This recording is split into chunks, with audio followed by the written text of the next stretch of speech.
Good morning. Welcome to physics Adda. आज जो हम लोग पॉइंट डिस्कस करने वाले हैं वो पॉइंट बेसिकली बिहार स्टेट से रिलेटेड है।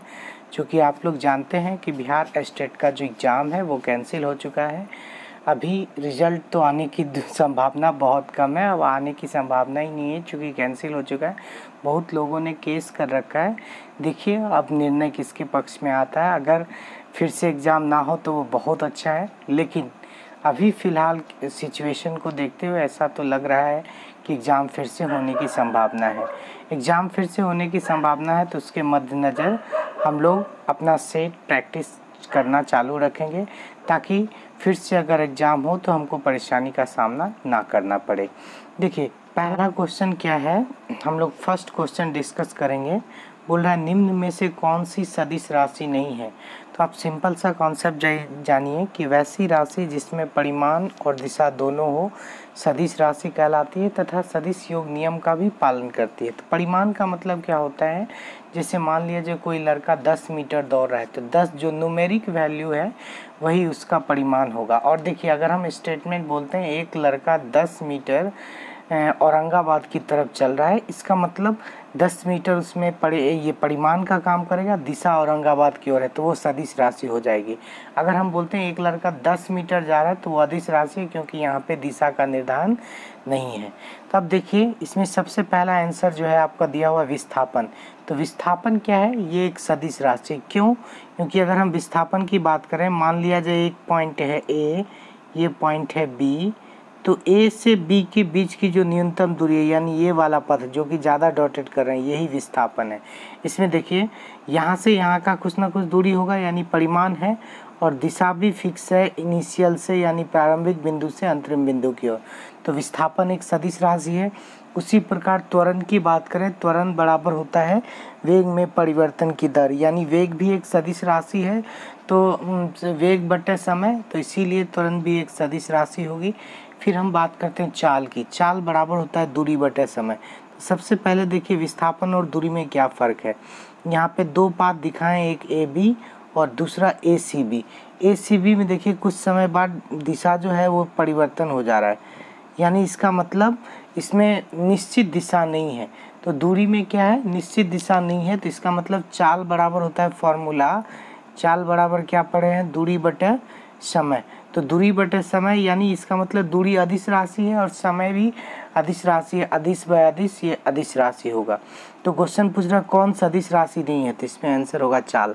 थोड़ा सा भार के भी बारे में बता दें। भार का जो फॉर्मूला होता है W=mg होता है। क्या होता है फॉर्मूला, W=mg, जो कि हमेशा डाउनवर्ड होता है यानी नीचे की ओर, पृथ्वी की ओर जाता है हमेशा। एक्सेलरेशन ड्यू टू ग्रेविटी के कारण भार का जो डायरेक्शन होता है हमेशा नीचे की ओर होता है। अब देखिए आगे नेक्स्ट क्वेश्चन, क्वेश्चन नंबर 2 क्या पूछ रहा है, विस्थापन की दर है। तो विस्थापन की दर मतलब हो गया विस्थापन बटे समय। तो विस्थापन बटे समय होता है वेग, वेग बराबर विस्थापन बटे समय, तो इसका आंसर होगा सी। चाल बराबर होता है दूरी बटे समय, त्वरण बराबर होता है वेग में परिवर्तन की दर बटे समय, दूरी बराबर आप जानते हैं, दूरी बराबर क्या होगा, चाल गुना समय। अब देखिए नेक्स्ट क्वेश्चन, क्वेश्चन नंबर 3, सदिश का परिमाण कभी भी नहीं होता। देखिए परिमाण की जब भी बात करते हैं इंग्लिश में उसको बोलते हैं मैग्नीट्यूड यानी वैल्यू। तो देखिए अगर कोई भी सदिश लिखा हुआ -10i, एक जगह लिखा हुआ है 10i, तो इस चीज़ को समझ लीजिए आप, समझ में आ जाएगा। आई का मतलब होता है कि ऑब्जेक्ट एक्स अक्ष की दिशा में है। तो अगर 10i लिखा हुआ है यानी एक्स अक्ष में 10 मीटर की दूरी तय करता है इधर। अगर -10 है तो इसका मतलब -10i है यानी एक्स डैश अक्ष में 10 मीटर की, यानी 10 कभी भी वो निगेटिव नहीं हो सकता। बस ये जो i -i है ये बता रहा है कि धनात्मक एक्स अक्ष में है और ऋणात्मक एक्स अक्ष में है। इसका मतलब ये हो गया किसी भी सदिश का परिमाण कभी भी ऋणात्मक नहीं होता और दिशा के कारण उसमें ऋणात्मकता आती है। यानी अगर आप कहीं सदिश ऋणात्मक लिखा हुआ देखेंगे तो इसका मतलब उसमें दिशा परिवर्तन के कारण ऋणात्मक चिन्ह आया है, ना कि परिमाण। तो कभी भी, तो इसका आंसर क्या होगा, सदिश का परिमाण कभी भी ऋणात्मक नहीं होता हमेशा। इसका मतलब क्या होता है, सदिश का परिमाण कभी भी नहीं होता, इसका मतलब ऋणात्मक नहीं होता। अब देखिए ध्यान से, अचर चाल, अचर का मतलब, चर का मतलब होता है जिसका मान परिवर्तन करते रहता है, अचर का मतलब जिसका मान फिक्स रहता है। अचर चाल से गतिशील वस्तु का दूरी समय ग्राफ होता है। अचर चाल से चल रही, यानी अचर का मतलब क्या हो गया, समान चाल से चलने वाली गतिशील वस्तु का दूरी समय ग्राफ क्या होगा, आपको सरल रेखा में होगा। नेक्स्ट क्वेश्चन देखिए क्या बोल रहा है, चाल समय ग्राफ के नीचे का क्षेत्रफल के मात्रक में निरूपण किया जाता है। एक चीज़ देखिए, चाल समय ग्राफ की बात करें तो चाल बराबर क्या होता है, आप जानते हैं चाल बराबर होता है फॉर्मूला दूरी बटे, चाल बराबर फॉर्मूला है दूरी बटे समय, दूरी बटे कितना, समय। अब अगर बात करते हैं तो दूरी बराबर क्या हो जाएगा, चाल गुना समय। तो एक चीज़ देखिए, दूरी बराबर अगर आप लिखते हैं तो लिखते हैं चाल गुना समय, क्या लिखते हैं, चाल गुना समय। अब एक चीज़ और देखिए, दूरी बराबर चाल गुना समय अगर लिखते हैं तो इसमें से एक चीज़ देखिए कि अगर किसी दो राशि को आप गुना करने पे जो तीसरी राशि प्राप्त होती है वो इन दोनों राशियों के ग्राफ के क्षेत्रफल के बराबर होती है। एक बार फिर से बोल रहे हैं, किसी दो राशि को गुना करने पर जो तीसरी राशि प्राप्त होती है इन दो राशियों के ग्राफ के क्षेत्रफल तीसरी राशि के बराबर होती है। तो इसका मतलब क्या हो गया, आपको क्या बोल रहा है क्वेश्चन, एक बार फिर से पढ़ेंगे। चाल समय ग्राफ, तो आप जानते हैं चाल बराबर होता है दूरी बटे समय, तो दूरी बराबर कितना हो गया, चाल गुना समय। तो चाल समय ग्राफ के नीचे का क्षेत्रफल मात्रक, क्षेत्रफल मात्रक कौन देगा, दूरी, तो दूरी बराबर क्या होता है, चाल गुना समय। और आप जानते हैं जो क्षेत्रफल का मात्रक होता है हमेशा क्या होता है, मीटर स्क्वायर होता है हमेशा। तो ये आंसर इसका क्या होगा, आपको मीटर स्क्वायर। देखिए नेक्स्ट क्वेश्चन क्या है, नेक्स्ट क्वेश्चन है वृत्तीय गति में दिशा निश्चित रहती है। अब एक चीज़ समझेंगे, वृत्तीय गति का मतलब ये हुआ कोई ऑब्जेक्ट किसी मतलब सर्कुलर पाथ या वृत्तीय गति में चल रही, तो इस केस में देखिए दिशा निश्चित तो नहीं रहती है, यहाँ पे रहेगी तो इधर दिशा, इधर रहेगी दिशा, यानी दिशा में परिवर्तन होते रहती है। दूसरा बोल रहा है गति की दिशा लगातार बदलती रहती है, ये हो सकता है गति की दिशा लगातार बदलती रह, जी हाँ यही होगा।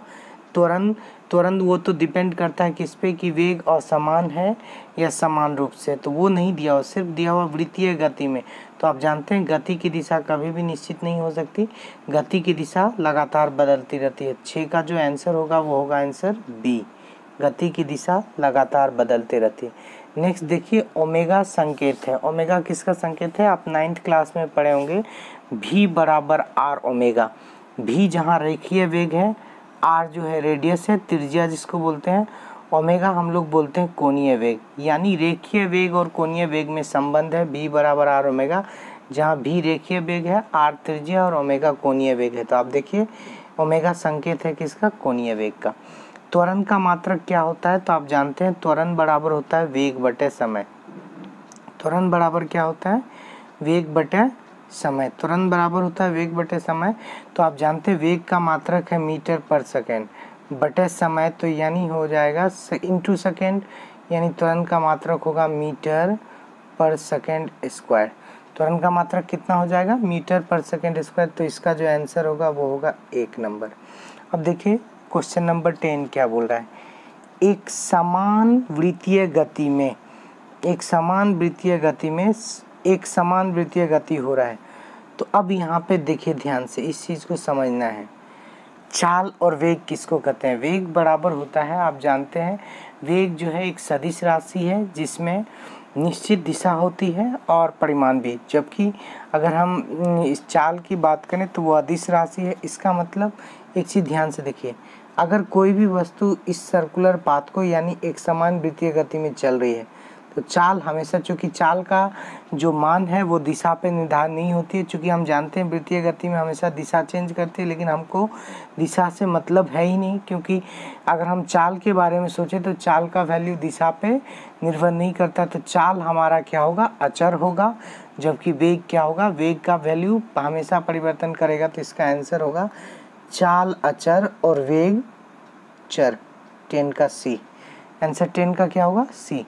अब देखिए 11th का आंसर, किसी वस्तु की कोणीय वेग है, कोणीय वेग क्या होता है किसी वस्तु का, आप ध्यान से देखेंगे, किसी वस्तु की कोणीय वेग है, इसके स्थान में परिवर्तन की दर, इसके वेग में परिवर्तन की दर, कोणीय विस्थापन प्रति सेकंड। तो आंसर ये कोणीय वेग यानी इसको बोलते हैं, जैसे मान लिया जाए कोई वस्तु किसी वृत्ताकार पथ पर एक स्थान से दूसरे स्थान तक चला गया, तो कोणीय वेग यहाँ पे विस्थापन के रूप में थीटा लेते हैं, तो वेग बराबर विस्थापन बटे समय, तो कोणीय विस्थापन बटे समय, इसका आंसर होगा 11 का सी नंबर। अब देखिए नेक्स्ट क्वेश्चन का आंसर, क्वेश्चन नंबर 12। एक वस्तु स्थिर चाल से चल रही है। जब कोई वस्तु स्थिर चाल से चल रही है तो समय बदलने पे उसके साथ उसकी स्थिति नहीं स्थिर नहीं होगी। जब स्थिर चाल से वो चल रही है तो फिर स्थिति स्थिर कैसे हो सकती है। दूसरा है यह समान समय अंतराल में समान, जी हाँ ये होगी, स्थिर चाल से चल रही है तो ये क्या करेगी, समान समय अंतराल में समान दूरी तय करेगी। नेक्स्ट क्वेश्चन पे जाएंगे हम लोग। निम्नलिखित में से कौन सी सदिश राशि है। कौन सदिश राशि, ध्यान से देखिए, चाल आप पहले ही जान चुके हैं, चाल बराबर होता है दूरी बटे समय। दूरी में कोई दिशा का निर्धारण नहीं होता, इसीलिए चाल जो है वो अदिश राशि है। कार्य के बारे में बता दूं तो कार्य बराबर होता है बल गुना विस्थापन, और आपको बता दें बल और विस्थापन के अदिश गुणनफल जो होता है वो अदिश राशि आती है, यानी कार्य भी एक अदिश राशि है, तापमान भी एक अदिश राशि है क्योंकि इसमें दिशा का निर्धारण नहीं है, जबकि विस्थापन एक सदिश राशि है, आंसर होगा विस्थापन। आगे देखिए क्या बोल रहा है, बल तथा विस्थापन दोनों सदिश राशि हैं। जो वो कार्य जो बल तथा विस्थापन का गुणनफल वो हमेशा अदिश राशि है, क्योंकि बल तथा विस्थापन का सदिश गुणनफल क्या होता है, अदिश। ये बल तथा विस्थापन का सदिश गुणनफल नहीं बोलते हैं, इसको डॉट प्रोडक्ट बोलते हैं इंग्लिश में। अदिश गुणनफल हमेशा अदिश राशि होती है। नेक्स्ट देखिए क्या बोल रहा है क्वेश्चन, एक वस्तु समान समय अंतराल में समान दूरी तय करती है। यह कहा जाता है कि वस्तु स्थिर नहीं, स्थिर तो कभी नहीं हो सकती। एक वस्तु समान समय अंतराल में एक समान चाल से चल रही है। क्या है क्वेश्चन, एक बार फिर से, एक वस्तु समान समय अंतराल में समान दूरी, तो वो एक समान चाल से चल रही है, बिल्कुल समान वेग से चल रही है। अब देखिए एक मिनट, इसमें वेग और चाल में दो चीज़ है। एक वस्तु समान समय अंतराल में समान दूरी बोल रहा है, तो दूरी बोल रहा है तो वेग तो आ ही नहीं सकता, एक समान चाल से चल रही है, समान समय अंतराल में समान, तो इसका आंसर होगा 15 का बी नंबर। देखिए नेक्स्ट 16, यदि दो राशियों को परस्पर ग्राफ एक सरल रेखा में हो तब वो राशियाँ क्या होगा। जब ग्राफ सरल रेखाओं दोनों का, जब दो राशियों का ग्राफ परस्पर सरल रेखा में, इसका मतलब दोनों अनुक्रमानुपाती नहीं समानुपाती बोल सकते हैं, या दोनों एक दूसरे के क्या होगा, समानुपाती, इसका आंसर होगा सी। अब देखिए औसत वेग का ऐसा ही मात्रक है, वेग हो, औसत वेग हो या चाल हो, सबका ऐसा ही मात्रक होता है मीटर पर सेकेंड। यानी चूंकि आप जानते हैं वेग बराबर विस्थापन बटे समय, विस्थापन को मीटर में लिखते हैं, समय को सेकेंड में। परिणामी वेग का, इसका भी ऐसा ही मात्रक, वेग हो, परिणामी वेग हो, औसत वेग हो, सबका ऐसा ही मात्रक क्या होगा, मीटर पर सेकेंड। फिर क्या बोल रहा है 19 नंबर क्वेश्चन, यदि एक कण अचर चाल से गमन करती है, अचर का मतलब निश्चित चाल से गमन कर रही है, तो वो उसका दूरी समय ग्राफ क्या होगा, निश्चित चाल से अगर चल रही तो उसका दूरी समय ग्राफ हमेशा क्या होगा, सरल रेखा में होगा। नेक्स्ट देखिए, वेग समय आलेख की ढाल होती है। वेग समय, ये हुआ वेग, ये हो गया समय, इसकी ढाल, तो आप जानते हैं ढाल यानी टेन थीटा। ये वेग समय है तो वेग बटे समय, तो क्या देगा, वेग बटे समय आपको क्या देता है, त्वरण, तो वेग समय की का जो ढाल होगा वो क्या होगा, त्वरण। आज के क्लास में इतना ही, अगले क्लास में हम लोग इससे आगे डिस्कस